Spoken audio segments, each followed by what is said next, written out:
Hi, my name is Aline Nahhas, and I am on executive staff at a nonprofit. I oversee data management as well as compliance.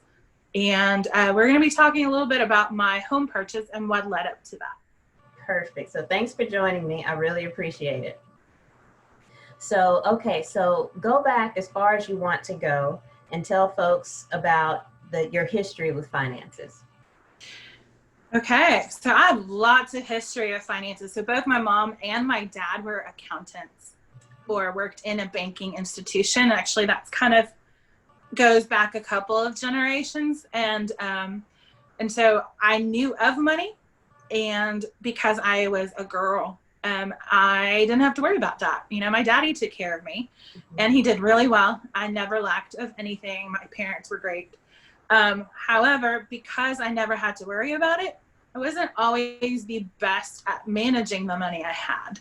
I started my first job, not because I needed it and very much against my parents' original wishes. My first job at 16, I worked at the Limited in the mall.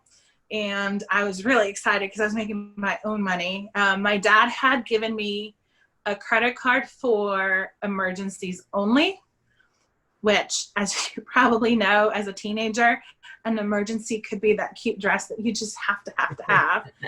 And because my daddy loves me so much, most of the time he was very forgiving. So it was wonderful. You know, you ask your parents and that's great.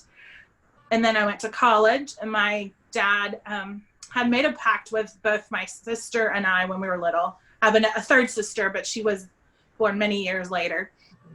And he said, as long as you were in school and going to college, that while we were in college, he would pay for things. And so once again, I had daddy's money. It was great.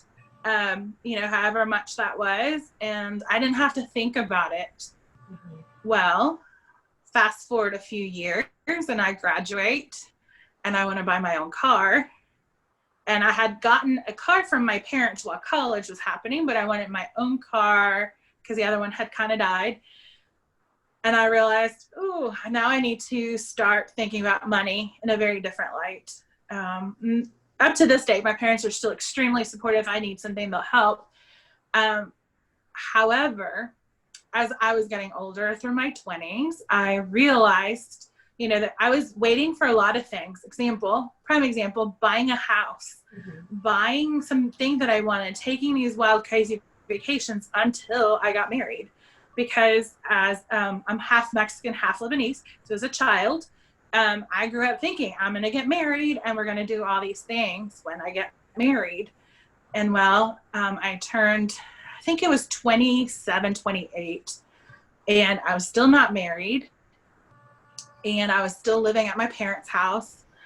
And I realized that I had pretty much squandered away, kind of like the prodigal son in the Bible, even though it was not in bad debauchery or anything like that. But I feel like I had really great opportunities to put money aside and save it. But instead I spent it and I had nothing to show for it, except for, I think in 2011, I finally got to pay off my very own first car.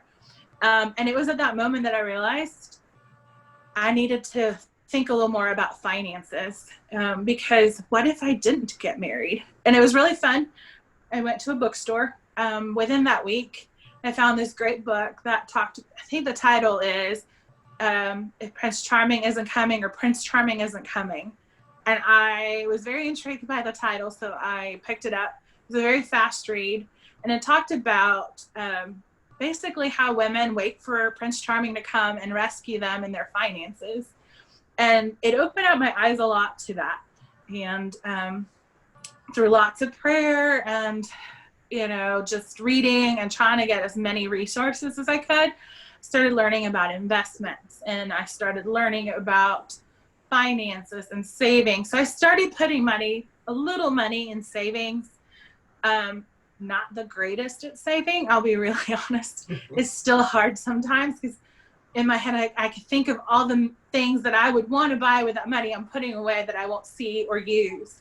But so after all of that, I realized, okay, Prince Charming isn't coming. So then I started moving on with my life as if he wasn't, because if he comes, then that's great. I'm established. I have my own savings. I have my own resources, and we can put both of our resources together. If he doesn't come, then I'm not still living at my parents' house when I'm in my 60s and depending on them for everything. And instead, I could be, I think, of more use and maybe bless them in turn. I'm still in that middle part where I'm like, I really want to bless you more, but I haven't saved up that much. So we're in that place. But always with the intent that I don't have to have somebody else to help support myself, or if I have an emergency, right? So many of us are just a paycheck away from being homeless, and that is a very real statistic that is out there, and unfortunately we don't all know about saving, and that's super important. So I learned about at least keeping, the rule of thumb is 3 months worth of savings available. And that is out of your gross, not your net. I learned that one the fun way. I took a personal finance class, and they're like, no, not your net, your gross. Like, okay, well, good to know. I corrected that. So with that lesson, I guess it was, I want to say it was 3 years ago. I was living in an apartment, and I loved it. And I will be 40 next year. And I realized, okay, Prince Charming still hasn't come, and I'm still renting. And I had been taking this awesome class that my job provided called Money Talks, where we talked about personal finance. And it was really amazing. I feel like God led me to that, because you look for things and you can't find it. And then all of a sudden, just at the right time, God will send something like that your way. And I just happened to get in. It was a very small class, but there was a cap to it. And I just happened to be one of the last people to be able to get in. And so I took the class, and we were talking about, what is your glass ceiling? And you always think about that, like in the business world, right? What's your glass ceiling? But mentally and subconsciously, we have a ceiling of our finances. What is too much for you to earn? And it really brought awareness to that. It brought awareness that I was paying rent every month. And if I added that up at the end of the year, let's say my rent was $1,000 or $1,200. Let's just go with $1,000 because it's easier math. By the end of the year, I would have given somebody else $12,000. Yeah. It's like a serious down payment for a home. Like in a year, you could put that away if you wanted to move in with like your parents for a year and do that, and put it towards the house. And later on, that home can become an asset, and you can use that money if you need it. Or in my case, if I happen to get married later and my husband and I want to get a bigger house, we could either sell my current house or use it for rental property, which then will become a bigger asset to me and us. And so started praying a lot about that. I also started praying about the possibility of maybe doing foster care or hosting, students that come from abroad, just something else. Yeah. Because I do data, I don't get to be in touch with students or children as much, and my love and my passion are children and students. Mm-hmm. And so I kind of needed that in my life a little bit. So I started thinking, it's like, well, I have a 1-bedroom place. Where are you going to put that? So I started praying, and I was like, God, I'm like, I would love to add more to my life. I think maybe even foster care. It's like, but I only have a 1-bedroom house, and right now rent it skyrocketed for a 2-bedroom. It was a almost $500 difference just going from 1-bedroom to a 2-bedroom. And so I started kind of dreaming, and I was like, well, what if I bought a place?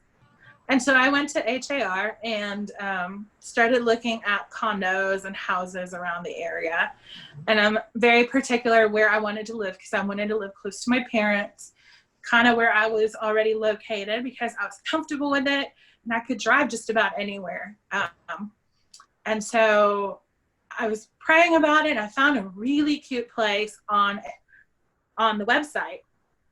So I have a lot of friends that do real estate, like a lot of friends. And I'm sure down the line at some point I said, oh yeah, if I ever buy a house, I know who to go to. Well, when you are at that point and you have like at least 10 friends that do real estate, who do you go to? Because someone's feelings are going to get hurt. Actually, a lot of people's feelings will get hurt. So I prayed. I was like, God, you're going to have to show me. So then I went to bed and I had a dream about calling a specific person. And she was the wife of one of the gentlemen who volunteered with me at church, who I met. And she's really cool. I love her very, very much. She's great people. But I hadn't connected with her as much as I had with him, just because we were on the same teams. And I remembered that I had his phone number from when I volunteered with in the same team. So I messaged, I was like, hey, and this is really random, but could I get Ashley's number? So Ashley Esparza was my realtor. And he's like, yeah, what do you need it for? I could give her your number and I'll connect the two. And I told him, it's like, well, I kind of want to see this house, but because I know the area, it needs to be fast. So could I see her in the next 3 days? Within 24 hours, she called me back, and we went to see that little condo on, I guess it was that Saturday with my parents, because I try to involve my parents in those decisions. I know some people steer away from it. Sometimes they're like, oh, but they're so critical. I'm like, yes, but they want the best for you. And if they're going to be critical about the place, it's not always because they don't like what you like, but it's more so about them being critical of what's good for you. And yeah. I've learned to discern the two. Sometimes I'm like, you know what? I appreciate your feedback and I'll take it, or I won't take it. But I always seek to have their input. It's counted towards my blessings, I think, in my lifespan. Yeah. So we went to see the place, and sure enough, it was cute on the website. But when we went to see it, the microwave was 6 feet up in the air, to where like I would need a step stool to get to it. Oh my goodness. And it smelled kind of moldy a little bit. Mm-hmm. And because of Harvey, we were wondering if it got flooded. And according to this place, it said it hadn't. But when we looked outside, all the veneer had mold on it. And it was because the water plant was right behind that complex. Okay. And so, and my dad and my mom both said it. They're like, there's just something not right about this place. Mm-hmm. And I was like, you know what? I don't feel 100%. And I've learned, if this little motto, I guess you can call it, if I'm not in love with it, then it's a no. Mm-hmm. And I didn't love it. So we kept looking, and we went to see, every weekend we'd set aside some time to go look. I only had about a month before I had to make a decision, because I would have to re-up my contract on my apartment. Mm-hmm. You have to give them 2 months before you had to move out.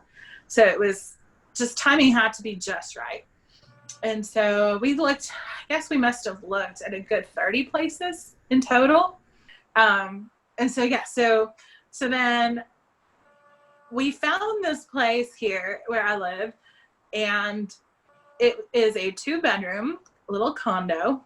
And when I came in here, it smelled like a retirement home, very old and musky at first. Mm-hmm.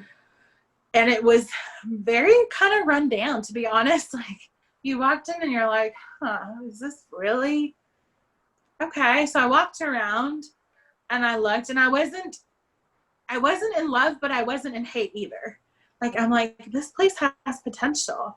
It had 2 huge walk-in closets. The bedrooms are like 13 by 17. So they're huge. It has a Jack and Jill bathroom. So there's 2 different toilet with sinks, but 1 common shower. So you can either you or a guest could shower, and it would work. It's on the 1st floor, so I can't do stairs, which in Houston, apparently it's really hard to find places that are on the 1st floor that have not flooded. And it has not flooded, thank God. And it has a laundry room, which was on my wish list. I've always wanted a laundry room close to my bedroom, because I'm not the best at laundry. And so I feel like if it's within reach, then at least it forces me to do it. And it has a patio, which is huge. It is a very big patio. And that was definitely something I wanted, an outdoor space, because I like hosting. I'm like, oh, it'd be so great, you know, put a table, some lights. It'll be so pretty. We can, you know, do whatever out here. So it's like, okay, it's okay. It is within my range. I went home, and that night I couldn't sleep. All I could think about was the house, and all I could think about was the potential that it had. And in my head, I started to see like what it could look like, because it even had the furniture of the person. So person who lived here before was an elderly woman who passed away, and the house had been vacant for a year because it had to be transferred from I guess the deceased to the daughter so she could sell it. Okay. And so and the daughter was a traveling doctor, so she wasn't in town much either to make that happen. And so they had knocked the price down about $10,000 from the original ask. But then once I saw it, I was like, you know what? I think I can get less for that, like ask for less, because there's so many things that will need to be updated. Yes. It needed some updates. And so I've learned that updates don't come cheap. And you also have to think about the things you don't see, like electricity and plumbing. And for me, I have knee injuries, so I had to replace both toilets to meet handicap height, which is a cost. You know, it's not just the toilet, but then you also have the labor and any other extra parts. So you have to think about that. And yeah, so I couldn't shake this place. Even with all the things I knew I needed to upgrade, like all the appliances were from like the 70s, I think. All the windows were original to the house, which was built in 1969. And so, yeah, but I couldn't shake it. And the more I thought about it, the more like, I think this is it. I've always wanted to do a little bit of a fixer-upper, like a little itty-bitty bit of a fixer-upper, because I think you can make it your own. Yeah. And so I told my parents, I'm like, I think you guys need to come see this house, because they couldn't come that one time to see it. So then we made an appointment for them to come see it. And my dad's very critical. He listed all the things that would need to be replaced. And I agreed with him wholeheartedly. And he's like, do you like it? I was like, I think so. I'm like, Dad, where else are you going to get 1,260 square feet for a 2-bedroom place in a really great area where I'm 3 minutes from you guys, and it's on the first floor, and I have 2 parking spaces. And so so I convinced them. And then my sister came into town, and then I brought her to see the house. I'm sure Ashley at this point was like, really, you're either going to buy the house or not. She was always so patient. Yeah. And through this time, like, my sister came and she liked it too. And Ashley and I were talking about, so how are you going to pay? How much money have you for the down payment? And I looked at her, and I remember it as pure as day. It was like nothing. And she looked at me and she's like, what? I was like, no, really, I have nothing. I've saved up enough to pay rent on my apartment for 3 months. That's it. And she looked at me, she's like, well, money's going to have to come from somewhere. And I looked at her and I was like, yes, I know. I understand that. However, I know that there is government assistance for first-time home buyers. And she looked at me and was very astute. She's like, okay, is that the way you want to go? I was like, well, I don't have a choice. I'm like, I have enough for a little itty bitty bit, but definitely not 10% or 1% or any of the extra fees. I'm like, I don't have any of that. So I was sent to a nonprofit by the financing person. I can't remember her name. I wish I could remember, but they were fantastic. And they referred me to Avenue CDC, and they do first-time home buyer help. And there was a particular grant from the city of Houston just at this time that if you made under $60,000, that you could get $15,000 towards the purchase of a home, as long as, there were a couple of conditions, as long as you did not exceed with all your income and assets over 60 grand, which at that point I didn't. I really didn't. Not even in my, if you put all my pennies together in my savings, I still didn't. Yeah. And if you added in my 401k or 403b, you couldn't even accumulate all that because, well, you just couldn't. And they said, well, you have to live in the home for 5 years. Like, well, where else am I going to go? I have to live somewhere. And then the other one was you had to complete a home buying education course. Okay. I was like, I'm good at school. I can like rock this, no problems. And so I started that process, and it was the most exciting, biggest blessing ever. I was granted the $15,000. What? You had to go through an interview process, and they had to approve the home you live in. So you have to provide everything. And buying a house is the hurry up and wait game. And I hate it because I need everything yesterday. And I'm not very patient.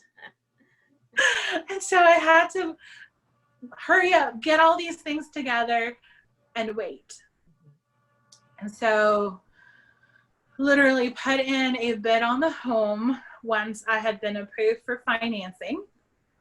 And then I get a phone call.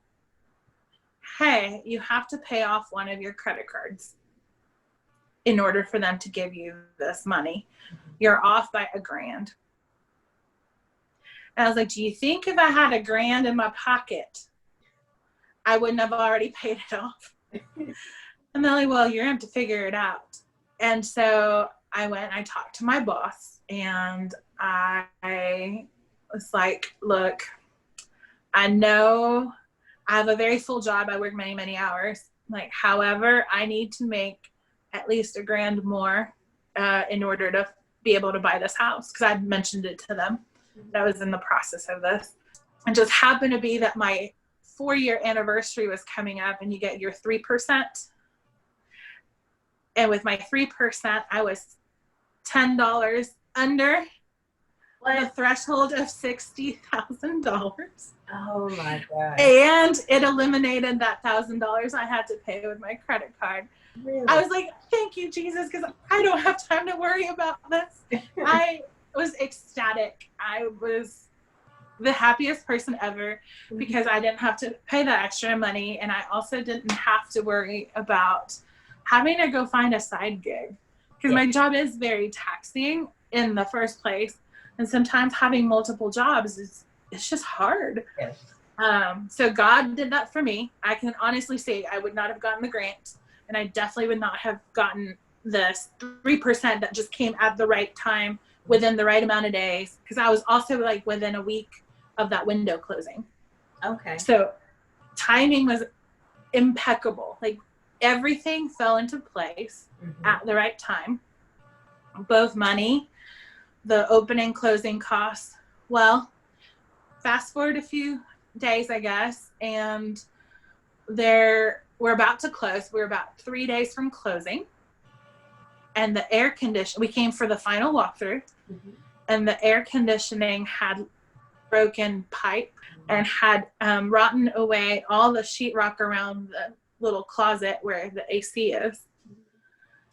And so they had to come and fix it, and the seller wanted me to have to pay for it, and I said no. I know the cost of an air conditioning, and I know the cost of this, and if this is not fixed, then I'm pulling out. And it was the hardest decision that I've ever made, because at this point now, I'm in love with this house. I've dreamed. I started like putting everything on my Pinterest boards. I started convincing my dad that he wanted to do some work in this place. I even convinced my mom. Like, we were all in. And so sure enough, she fixed it, and she changed the carpet, because at that point they had carpet, and they removed all the sheetrock, and everything was ready for me to close on time. So August 29th, will now be a year since I've moved in, and everything that I've had to do. I had to change electrical, plumbing. I've had to change, I think, every window but two, including the sliding door. I've had to replace the carpet because I have allergies, so we removed the carpet and put in floors. And yeah, it's just been quite a labor of love. Like, my dad and I have spent the majority of our time redoing this. He brought in some friends along the way that were super helpful. It just happened to be friends from church that happened to know how to do these things. And because they knew I had no money, they were so gracious. They're like, well, you'll need to pay for the parts, but I'll give you this many hours for labor for free. Oh. And so, yeah, so because they love and appreciate my parents. Relationships, by the way, is another key to finances, because you never know what relationships you can leverage to accomplish a goal, especially if it's a good, worthy goal. They saw that I really wanted to make this work. And I absolutely love my house. It is, I come in and it's the sunshine to my day. It's peaceful. It's a sanctuary for me and my dog. She loves it too. And my parents come over every week. We enjoy it together. I love hosting. So once this pandemic is done, I want to host a few more events. I do girls' nights or whatever. But it's just an inviting, warm, cozy place. So now I have an asset that I can use towards other things. You know, if Prince Charming comes, that's awesome. If he doesn't, I'm happy. I have my place. That's awesome. And I tell you what I love is that you really, it sounds like you really followed peace. And absolutely. You have to do that in any major decision. And I love the fact that Ashley wound up being your realtor. Because it can test you. I know there were times that I called her and I was not the sweetest and most bubbly human being, and she had to de-escalate me. And later on, I sent her a little text. Thank you for that. I'm sorry. I'm being a little extra today, but I'm just really nervous about that. And she would just de-escalate me. And, you know, now we're friends. Afterwards, we got to bond over this. And so it's great because we have something to share now. But we weren't close to begin with. So that was really great. And she was very honest. Sometimes she's like, I don't think this is a good one. I'm going to show it to you anyway.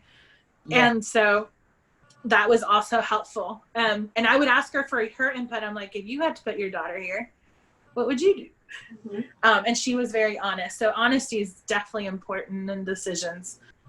Or the one time that I had another house that I actually loved to begin with. And then within hours, someone took it from under me. Right as I was making an offer, someone else had taken it. And I was devastated. And that's when your realtor has to be like, you know what? We're going to find you your best house. This might not have been it. Right. And so that was really helpful. That's awesome. So tell me, was there anything about the process itself that stands out as something that you would do differently? I think the one thing that I would probably have changed, I now recommend when people are even talking about it to do a home buying course first. I think that's the one big thing because I didn't know a lot. I really didn't know a lot. And buying a house was not a conversation I had with my parents either. Growing up, like, it's not something they teach you in school. It is not something I learned in any of my college studies. And so when I was going through the process, I think I started the process before I had any of the basics down. And then I would say maybe start saving, but in my case, because it was such a God miracle that I even had any of the finances, I wouldn't even change that because now I know like God can do really crazy, awesome things through finances with a little bit. Like you just needed a little bit. Like I legit had just a little tiny portion. I think it's called the faith money that you have to put down. The earnest? The earnest money. There we go. That's the term.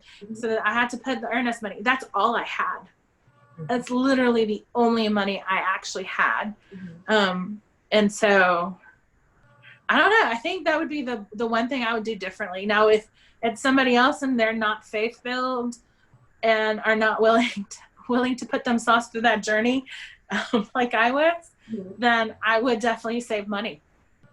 Be sure that you have some money, not only for your house, the down payment, the closing costs, but also for any fixes. I'm really blessed that I could, I got actually my earnest money back, and yeah, that was part of the agreement. I got all my earnest money back, and then I was able to put that into the house. And that was the first amount that I was able to start fixing, like electric and plumbing. And then I have a really great set of mom and dad who were so proud that they're like, hey, we're going to help you with these things. And I kind of have this I call it the long list of IOUs. But my dad lent me some of the money to do some of the fixes because I had the money for the materials, but I didn't have planned the money for labor. And sometimes labor is 3 times as expensive as the parts. Yes. I did not know that. And so they've been really gracious, and I have the lovely IOU list. And occasionally nowadays they're like, hey, can you run to the grocery store? I'm like, yes, in exchange for this much out of my IOUs. Or, they'll send me on random errands. I'm like, this costs this much. And they just look at me, because in reality, it's not something that I should even be saying, but they're trying to help me make sure that I have, what I loved. And so they've been super helpful. And then my sisters for Christmas purchased things for my house that I wanted from my list. And so it has made a big difference. I had a few months in, I had a little birthday get together, and all my friends brought me gift cards, and that helped a lot with buying the right vacuum cleaner. Or the other day I needed a bookshelf, and I still have some of those gift cards because I try to save them for a rainy day if I have money in the bank. And so the other day was a rainy day, and I went and bought this bookshelf because my other one just literally collapsed. And so I used some of those gift cards. Some of them gave them for Home Depot, which, by the way, they are not sponsoring me in any way. Yeah, they don't sponsor this podcast at all. Right, but if you want to, call Dee. Yeah, I'll wait by the phone. Right, I've definitely, I went there every day for 3 months. I literally spent 4 hours one time getting the right shade for this one specific spot at Home Depot. So yeah, making sure that you have the money for that, I guess, would be super important. That's awesome. And so your new saving habits, or not so new, doing it for a while. So how do you feel about that in light of home ownership? Are you glad that you did it? Are you at a point to where you don't have to, oh my gosh, I blew a tire, or oh my gosh, this happened, I have to fix it. Has it kept you from being in that zone? So I got saving habits. I'm still, it's a work in progress. Every month is different. I've grown it a little more, thankfully, been able to put some money into it so that I have enough for anything that may come my way. I also have one of those home warranties, and I did my research, and the one I have I absolutely love, because for $50 they'll come and they'll fix it, or I will con my dad to come and fix it for me. And pay in plantains is what I call it. So find a tree, and I'm like, hey, I'll pick some plantains if you'll come fix this. Or if you'll come do this. He's like, is there not a day that I'm going to come to your house without having a project? I was like, no. I'm like, but you like it. So there's always something to fix. And, you just have to think about it as it's a continual investment. It really is. Well, thank you so much for sharing your story. It was awesome. I appreciate it. Oh, you're very welcome. Thank you for letting me share. This is so much fun.